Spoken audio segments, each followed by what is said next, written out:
হরে কৃষ্ণ। তো দেখো এটা কমপ্লিট হয়ে গেছে। কমপ্লিট হওয়ার পর কী ভাবছি, এটা কী দিয়েছি? এটা আমি দিচ্ছি ওয়াটারপ্রুফ ভার্নিশ।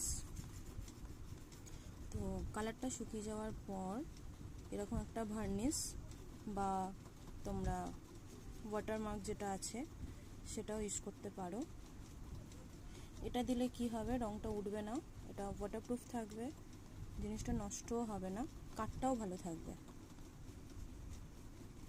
আর এটা হচ্ছে, এটা আমি অনলাইন থেকে নিয়েছি ভার্নিশ গ্লো 100 ml।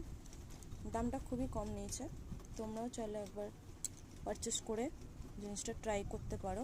এতে হ্যান্ডওয়ার্কটা খুব ভালো থাকে।